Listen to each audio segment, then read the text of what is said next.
आपका स्वागत है हमारे चैनल दिशा संदेश मीडिया में। और आज हमारे साथ स्टूडियो में उपस्थित है डॉक्टर विष्णु गुप्ता जी। विष्णु जी हमारे साथ नमस्कार। हमारे चैनल में आपका स्वागत है। धन्यवाद आपका बहुत बहुत। विष्णु गुप्ता जी सांगानेर विधानसभा से आम आदमी पार्टी से प्रबल दावेदार माने जा रहे हैं। सर, अभी जो 2023 में इलेक्शन है, हालांकि डेट अभी क्लियर नहीं हुई है, ना आचार संहिता है, लेकिन उम्मीद यही जताई जा रही है कि 2023 दिसंबर से पहले पहले इलेक्शन हो जाएंगे।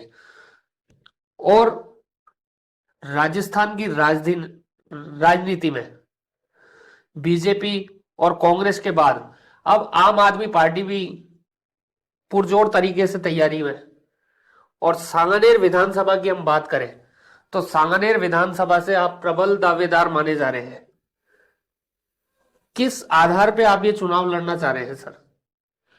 विकास जी, मैं आपको बहुत बहुत धन्यवाद देना चाहता हूं कि आपका जो दिशा संदेश चैनल है ये मैंने आपके बारे में सुना भी है और आपके चैनल के बारे में भी सुना है। बहुत ही अच्छी आप कवर करते हैं, बेखौफ आप कवर करते हैं। और आपने जो क्वेश्चन पूछा है कि राजस्थान में जो 2023 के जो चुनाव होंगे वो दिसंबर से पहले होंगे, और ये मैं भी आपसे यही कहना चाहता हूं कि दिसंबर से पहले ही हो ये चुनाव। और दूसरी बात जो आपने कही कि ये बीजेपी और कांग्रेस का जो एकांतरणकरण चल रहा है, ये तीसरा मोर्चा अब आ चुका है।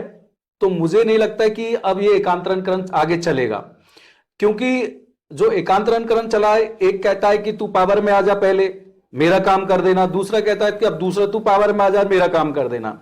लेकिन ये क्या आपस में एक दूसरे के काम ही करते हैं नेता लोग, और जनता का कोई काम होता नहीं है। मतलब मैं आप लोगों को यह कह दूं कि 2019 में जब ये कांग्रेस आई थी तो लोगों को यह मालूम नहीं चला कि यार कोई सत्ता परिवर्तन हुआ है क्या। क्यों? सबकी सब वो की वही सारे रूल्स जो नियम थे वो जनता के लिए नॉर्मल थे, पहले भी वही थे और अभी भी वही थे। तो अब मैं ये कहना चाहता हूं कि वो अब टूटेगा, और कौन तोड़ेगा? वो तीसरा मोर्चा आ चुका है, आम आदमी पार्टी का। और आप जानते हो आम आदमी पार्टी की जो सरकार है दिल्ली में भी है, और दिल्ली में 3 बार लगातार रिपीट हुई है। और उसी को देखते हुए दिल्ली को देखते हुए वहां की जो पंजाब का जो बॉर्डर एरिया है, वहां पर धीरे धीरे लोग अपनी दिल्ली के लोगों ने धीरे धीरे ये सरकार के बारे में बताया कि यार नहीं, आम आदमी पार्टी बहुत अच्छी है। और जैसे जिस टाइम से भी परिवर्तन, हर साल जो 5 साल बाद जो सरकार बनती है ना, उसमें कुछ ना कुछ परिवर्तन अलग से ही आते रहते हैं। तो ऐसे ही तो पंजाब के लोगों ने ये सुना, तो उन्होंने भी क्या कहा कि 2021 के या 22 के अंदर उन्होंने भी सत्ता परिवर्तन कर लिया। और आम आदमी पार्टी की सरकार वहां से भी लगातार 1.5 साल से बहुत ही अच्छा कार्य कर दिया। मैं ये कहना चाहूंगा दिल्ली से भी बहुत अच्छा कार्य कर रही है वहां पर जो भगवंत मान जी हमारे मुख्यमंत्री है। और वहां पर जो टॉलरेबल वाली चीज है वो बिल्कुल जीरो टॉलरेंस। अभी देख लो आप, कल के न्यूज़पेपर में भी देख लो आप कि इंडिया गठबंधन हुआ है, लेकिन फिर भी जो गलत है तो गलत है, उसको भी उन्होंने गिरफ्तार किया है।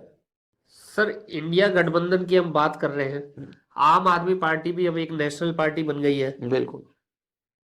तो जो परिपाटी और पार्टियों की चलती आ रही है, तो इसी परिपाटी पे भी क्या आम आदमी पार्टी चलती रहेगी? नहीं, आपको विकास जी मैं ये चीज आपको क्लियर कर देता हूं कि कुछ ऐसे मुद्दे हैं जिसे हमें गठबंधन करना पड़ा, लेकिन जो हमारे मेन जो पब्लिक के मुद्दे हैं ना, वो केवल हमारे ही अभी भी, जो दोनों पार्टी अभी तक नहीं कर पा रही। शिक्षा से रिलेटेड आप देख लो, आज भ्रष्टाचार से रिलेटेड आप देख लो, आप स्वास्थ्य से रिलेटेड आप देख लो, सब ये हमारी पार्टी अभी भी कर रही है और वो पार्टी अभी नहीं कर रही है। लोगों का मानना एक ये भी है कि कांग्रेस का ऑप्शन है आम आदमी पार्टी। देखो, ये तो अपन कह नहीं सकते कि कांग्रेस का ऑप्शन है, बीजेपी का ऑप्शन है, ये तो जनता का ऑप्शन है।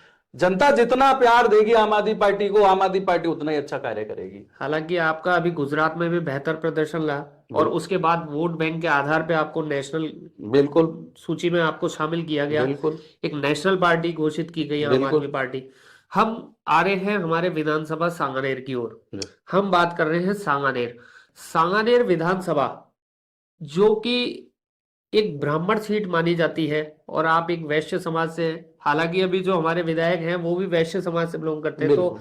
अब ऐसे में ये कहना तो बड़ा मुश्किल है कि ये सीट केवल ब्राह्मण सीट बन के रह गई है। तो आम आदमी पार्टी से आपकी पार्टी में और भी दावेदारी जता रहे हैं, लेकिन आपका नाम बड़ा प्रबलता से लिया जा रहा है। कितना समय हो गया और आपने पार्टी के लिए अब तक क्या किया है, और आगे आपका क्या प्लान है सर? विकास जी, मैं आपसे कहना चाहता हूं, मैं जिस दिन से ये पार्टी बनी है हमारी 2012-13 से, उस दिन से मैं इस पार्टी का एक समर्थक बन के रहा हूं।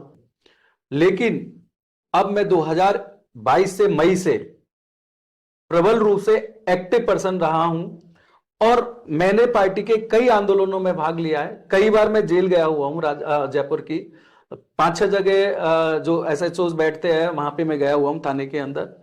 और पार्टी ने मेरे पास इतना विश्वास जताया है कि मुझे 1 साल के अंदर जयपुर जिला सचिव बना दिया है।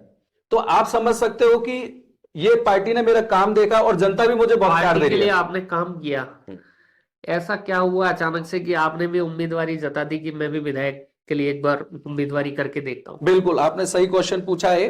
देखो, समाज का जो कार्य होता है ना, सामाजिक चीजें करनी होती है, ठीक है, वो तो हम करते ही रहते हैं।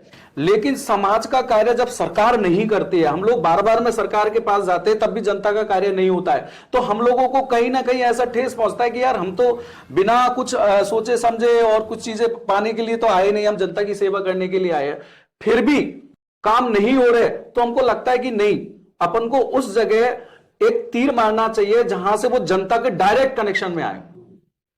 तो ये हमको ऐसा लगा 1-1.5 साल के अंदर कि अब जैसा आप सांगानेर के अंदर देख लो, ठीक है ना, आप 20 साल से विधायक बीजेपी के हैं और हर बार ये कहते हैं हम सांगानेर को बदलेंगे, सांगानेर को बदलेंगे, लेकिन आप सांगानेर के जाके देखो अंदर, सांगानेर का जो मेन चौराहा है, तो तहसील का चौराहा है, वहां जाके देखो क्या हालत है। कोई अतिक्रमण नहीं हटे, कोई सारी चीजें कुछ भी नहीं हुआ वहां पे। सड़कें देखो कितने गड्ढे बने हुए हैं, आप फाटक देखो ओपन पड़े हुए सारे की सारे। समस्याओं का अंबार है सांगानेर, इस बात को नहीं झुटलाया जा सकता। आज भी सांगानेर में कई मूलभूत सुविधाएं नहीं है और सांगानेर जो जयपुर शहर का सबसे पुराना तहसील है, सबसे बड़ा तहसील है, एक जयपुर की राजधानी भी सांगानेर को कह सकते हैं, लेकिन आज भी कई मूलभूत सुविधाएं नहीं है यहाँ पे। आपके क्या प्रयास रहेंगे? पहले सीवेज लाइन, फिर पाइपलाइन, पानी की पाइपलाइन, और उसके बाद सड़क। और जो सड़क भी रहेगी वो ऐसे डामर वाली नहीं है, क्योंकि हर साल टूट जाती है यहाँ पे, तो सीमेंटेड सड़क का मेरा पूरा वो रहेगा विचार इस पे।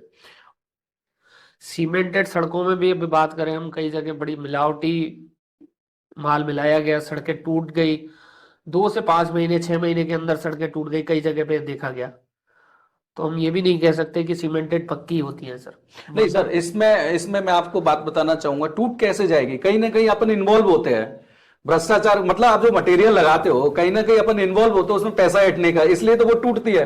नहीं, आप विदेशों में चले जाओ या हमारे नागपुर सिटी में चले जाओ, बहुत जगह ऐसा है कि 90% जो सीमेंटेड सड़कें बनी हुई है वो लगभग 40-40 साल से चली हुई आ रही है। हम बात करें सांगानेर के मुख्य बाजार की, जो पूरे तहसील के सबसे बड़े बाजार है और सबसे पुराना बाजार है, वहां आज भी अतिक्रमण की बड़ी समस्या है। कई विधायक आए गए, कई पार्षद आए और गए, सबका ये दावा था कि इस समस्या का समाधान हम करेंगे। आप इस समस्या को किस तरीके से देखते हैं सर? देखो, अतिक्रमण आदमी कौन करता है?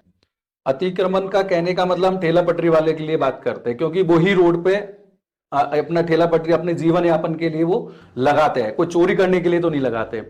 क्यों ऐसा क्यों हुआ, उन्होंने अतिक्रमण क्यों किया? क्योंकि सरकार ने उनकी नहीं सुनी है। यदि सरकार उनकी सुनती या कोई जगह देती उनको कि पर्टिकुलर, सांगानेर की अगर हम बात करें तो सांगानेर में स्थायी अतिक्रमण भी बहुत है। अगर 10 बाई 20 की दुकान है तो 20 से 10 फीट की दुकानें भी बाहर अतिक्रमण की हुई है, उसके बाद डिस्प्ले करके, उसके बाद गाड़ी खड़ी की हुई है, उसके बाद ठेले खड़िया है। तो ये बहुत बड़ी समस्या है सर। नहीं, इसमें क्या होता है, हमको प्लानिंग क्या होती है, पहले उनको पूछना पड़ेगा, हमें मार्केट ने पूछना पड़ेगा, भाई आपने ऐसा क्यों कर रखा है। व्यापारियों को बैठाना पड़ेगा, व्यापारी बोलेंगे कि हमारे पास ये समस्या है, तो हम उनको समस्याओं को पूरी करेंगे, वो ऑटोमेटिक ही अपना सामान अंदर रख लेंगे। सर कई बार प्रयास किए गए, लेकिन समस्या जस की तस बनी हुई है। और दूसरी बात करें हम अतिक्रमण, स्थायी अतिक्रमण को हटाने की, तो बात करते हैं सीधा वोट बैंक पे असर पड़ता है। देखो, वोट बैंक एक अलग बात है, एक सुविधाएं देना अलग बात है। आप सुविधाएं दोगे तो ऑटोमेटिक आपका वोट बैंक बढ़ेगा। अब सुविधाएं कौन सी है, जो भी देखो, ज्यादा से ज्यादा अपन क्या कर सकते हैं लोगों, ठीक है, अतिक्रमण उसने कर लिया, अब अतिक्रमण कर लिया उसने, तो ये तो है नहीं कि हमने उसको रजिस्टर्ड कर दिया उस चीज को कि हाँ जी तुम्हारी परमानेंट दुकानें हैं। हम उसको समझाएंगे, कि भाई ये ऐसी चीज है, रोड कम हो जाता है, सारी चीजें ऐसे दुविधाएं होती रहती है, लोगों को परेशानी होती रहती है। तो मेरे समझ में कहने का मतलब ये है, उनको समझाएंगे तो वो समझ भी जाएंगे, ऐसी बात नहीं है। क्षेत्र में आज कॉलोनियां बढ़ गई हैं, चाहे मानसरोवर हो चाहे प्रताप नगर हो, सब जगह कॉमर्शियल चीजें हो गई है जो रेजिडेंशियल इलाकों में चल रही है। उसका समाधान आप किस तरीके से देखते हैं? क्योंकि इसमें कॉमर्शियल से ज्यादा रेजिडेंशियल इलाकों में कॉमर्शियल एक्टिविटीज हो रही है सर। इसमें मेरा एक ही सुझाव है कि जो रेजिडेंशियल इलाके में कॉमर्शियल होती है, तो वो कॉमर्शियल ऐसी एक्टिविटी ना हो जो उसके वहां के जो बच्चे हैं या बड़े बूढ़े हैं उनको वो परेशानी करने वाली हो। जैसे अब मान के चलते, आजकल मैंने भी बहुत देखा है कि जो आयरन वर्क्स होता है ना, वो बहुत कॉलोनियों के अंदर होता है। तो ऐसी एक्टिविटी तो आपको बंद करनी पड़ेगी। और नॉर्मल माना कि डिपार्टमेंटल स्टोर है, वो क्या हर आदमी की जरूरत होती सुविधाओं है। के लिए और मूलभूत सुविधाओं में हो। हम्म। हम बात करते हैं सांगानेर के क्षेत्र के लिए क्रिकेट ग्राउंड की।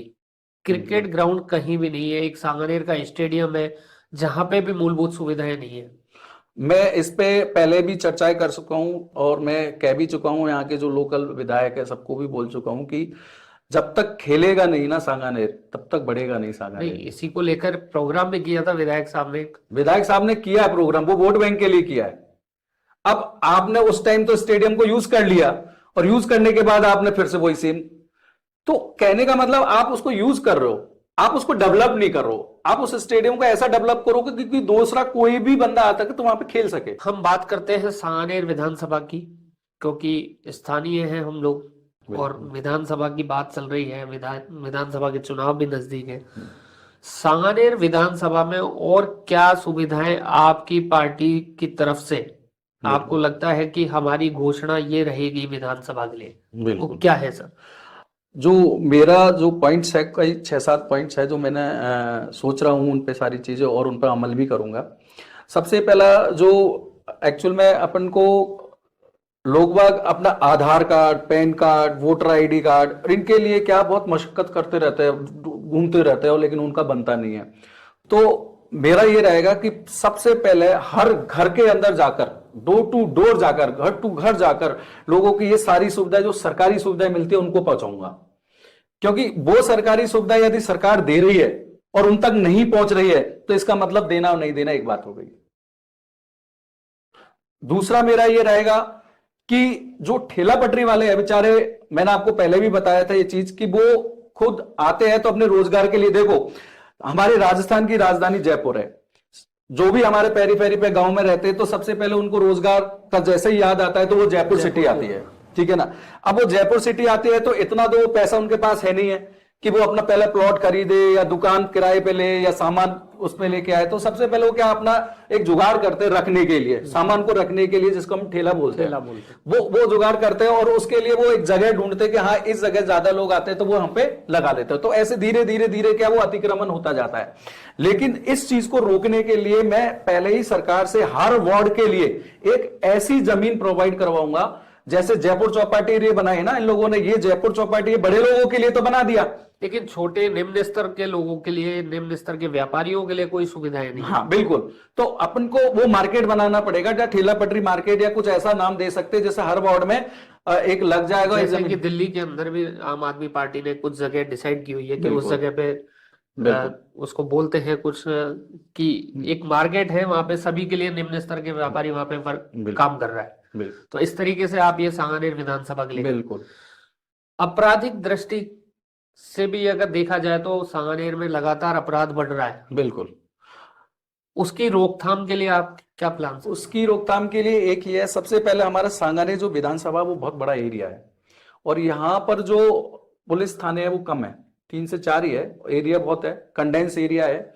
तो हमें सबसे पहले तो जो अपन को एक एरिया वाइज या वार्ड वाइज या 2 वार्ड वाइज अपन को एक थाने का पूरा वो बनाना पड़ेगा सेंटर, और उसके बाद सीसीटीवी कैमरे लगाने पड़ेंगे। सीसीटीवी कैमरे अभी भी गवर्नमेंट काफी लगा रही है, चुनावी माहौल के लिए लगा रही है। वो तो अभी 5 साल से तो लगाए नहीं कि अब हमने लगाए सीसीटीवी कैमरे। अभी भी लगी रहे, चल नहीं रहे, दिखा तो रखा के लग रहा है लेकिन वो चल ही नहीं रहा, क्योंकि उसको ऑपरेट ही नहीं कर रहा कोई। और यदि ऑपरेट करता होता तो इतने जो आपराधिक घटनाएं सांगानेर में हो रही है। तो सर इसी से संबंधित हम बात करते हैं महिला सुरक्षा की। महिला सुरक्षा को लेकर के सांगानेर विधानसभा में क्या आपके प्रयास रहेंगे? क्षेत्र की सिक्योरिटी के बारे में आपने बताया, लेकिन महिला सुरक्षा भी एक बहुत बड़ा मुद्दा है। बिल्कुल विकास जी, बहुत अच्छा क्वेश्चन है, क्योंकि महिलाओं का हम देखें तो सांगानेर के अंदर महिलाएं हमारी रोजगार के संदर्भ में भी घर से बाहर निकलती है। तो मैंने आपको पहले बताया कि एक सीसीटी कैमरे और हमारे पुलिस थानों की संख्या हम बढ़ाएंगे। साथ साथ में महिलाओं का ये भी है कि वो ट्रांसपोर्टेशन में भी जाती है। तो जैसे हमारे दिल्ली सरकार ने किया है कि बसों के अंदर महिलाओं को पहले तो हम फ्री सेवाएं देंगे, क्योंकि वो रोजगार के लिए बाहर जाते हैं, तो ये बहुत बड़ी उनके लिए अच्छा रहता है। दूसरी चीज, उस सर, बस के हर अंदर हम चीज, कमांडर लगाएंगे। एक चीज मैं कहना चाहूंगा कि गवर्नमेंट हर चीज फ्री देने में लग रही है, तो उसको लेकर के कुछ गलत चीजें भी सामने आ रही है कि लोग काम करना नहीं चाह रहे। अगर धरातल पे आप देखें तो ग्रामीण क्षेत्रों में भी कई जगह ऐसी है कि लोग कहते हैं कि सरकार ये चीज फ्री दे रही है, बिजली फ्री दे रही है, पानी फ्री दे रही है, राशन फ्री दे रही है, तो कमाने की जरूरत कहाँ है? नहीं विकास जी, देखो क्या है, हम पहले के जमाने से कहते आ रहे हैं कि हमको रोटी कपड़ा और मकान, ये हमको बेसिक नीड्स होती है हमारी। लेकिन आज के जमाने में हमें शिक्षा, स्वास्थ्य और महिलाओं की सुरक्षा, ये भी एक बेसिक नीड्स में आ गया है। अब साथ साथ में क्या होता है, हम बिजली फ्री जो देते हैं ना, सब लोग टैक्स भरते हैं, सभी लोग। ऐसा कौन सा बंदा नहीं है जो टैक्स नहीं भरता इस धरती पे जिसने जन्म लिया है। अब टैक्स भरते हैं तो वो टैक्स का पैसा सुविधाओं के रूप में तो आ नहीं रहा है, जनता को हर घर के अंदर डायरेक्ट भी नहीं आ रहा है। तो उसको डायरेक्ट पहुंचाने के लिए कि हाँ आप टैक्स दे रहे हो, आपको हम ये सुविधा तो दे दे, जैसे लाइट हमने फ्री दी है, तो एक बेसिक नीड्स में भी ये आ गई है। हर कितने यूनिट आप बिजली फ्री करें? हम 200 से 300 यूनिट बिजली फ्री देते हैं, उससे ज्यादा नहीं। अगर सरकार आपकी बनी तो बिल्कुल बिल्कुल। और सांगानेर के लिए आज के इस रूबरू कार्यक्रम में आप हमारे साथ जुड़े, आज हमारे स्टूडियो के माध्यम से सांगानेर वासियों को आप क्या संदेश देना चाह रहे हैं सर? मेरे जो सांगानेर के साथी लोग हैं, सभी लोग, उनका मैं छोटा भाई छोटा बेटा हूं। यदि वो मुझे इस चुनाव के अंदर किसी भी तरह से सांगानेर का एक बेटा समझ के यदि वो सरकार में मुझे बनाए, तो मैं, आप मानोगे नहीं, मेरा इतना बड़ा सपना है सांगानेर को एक 200 विधानसभाओं के अंदर सांगानेर विधानसभा एक ऐसी रहेगी जो आदर्श विधानसभा रहेगी। इसका एग्जाम्पल दिया जाएगा कि यार सांगानेर में इतने साल से काम नहीं हुआ, लेकिन ये 5 साल में ये डॉक्टर विष्णु गुप्ता ने इतना काम करवा दिया है। और इसका एग्जाम्पल हर विधानसभा में, मैं तो राजस्थान की बात नहीं कह रहा, मैं पूरे देश की बात कर रहा हूं ये चीजें, कि सांगानेर विधानसभा इतना आगे जाएगी। तो हमारे साथ आज थे डॉक्टर विष्णु गुप्ता जी, जो आम आदमी पार्टी से उम्मीदवारी जता रहे हैं सांगानेर विधानसभा के लिए, और उन्होंने अपने जो मन की बात है, अपने जो उनके मन में क्या चीज चल रही है सांगानेर विधानसभा को लेकर, वो सारी बातें हमारे चैनल के माध्यम से आपके सामने रखी है। ऐसे ही सांगानेर के कई और चेहरे भी हम सामने आपके लाएंगे, उनसे बात करेंगे कि सांगानेर विधानसभा के लिए किसके मन में क्या चीज है और उनका क्या टारगेट है सांगानेर को लेकर।